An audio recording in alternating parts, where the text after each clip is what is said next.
கவின் வழக்கில் திடீர் திருப்பம், சிபிசிஐடி வெளியிட்ட அதிர்ச்சி தகவல்கள்.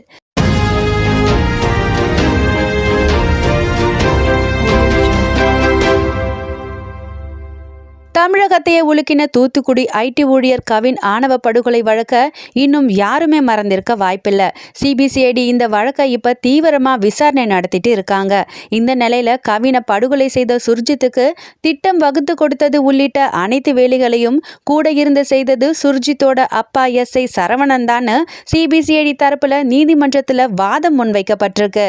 சரவணன் ஜாமீன் கேட்டு தாக்கல் செய்த மனு குறித்த விசாரணை நடந்த போது சிபிசிஐடி தரப்பு வழக்கறிஞர் சிறப்பு நீதிமன்றத்துல பல அதிர்ச்சிகரமான தகவல்களை வெளியிட்டிருக்காரு.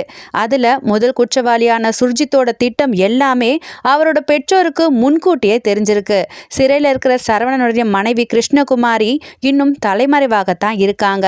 கவின் கொலை வழக்குல இதுவரைக்கும் 58 சாட்சியங்கள் விசாரிக்கப்பட்டு 19 ஆவணங்கள் மற்றும் CCTV காட்சிகள் கைப்பற்றப்பட்டிருக்கு.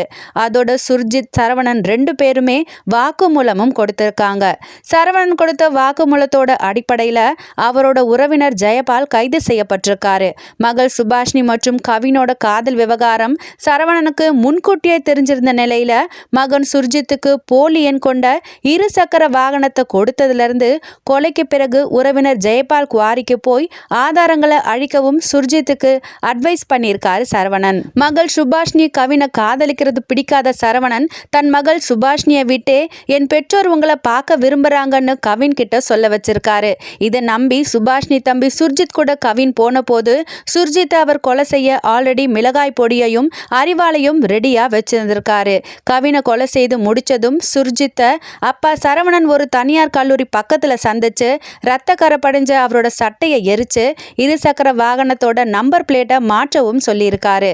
அதை தொடர்ந்து ரத்த வெள்ளத்துல சடலமா கிடந்த கவின் உடலை 2 பேரும் போய் சேர்ந்து பார்த்ததை அங்கிருந்த ஒரு காவலரும் பார்த்திருக்காரு. இந்த அனைத்து வாதங்களையும் வழக்கறிஞர் நீதிமன்றம் முன்பு வைத்த நிலையில சரவணனுடைய ஜாமீன் மனுவை நீதிபதி தள்ளுபடி செய்து உத்தரவிட்டிருக்காரு. மேலும் சரவணன் ஆதாரங்களை அழிக்கும் அபாயம் இருக்கிறதால ஜாமீன் மறுக்கப்பட்டிருக்கிறதா தகவல்கள் வெளியாகி இருக்கிறது குறிப்பிடத்தக்கது.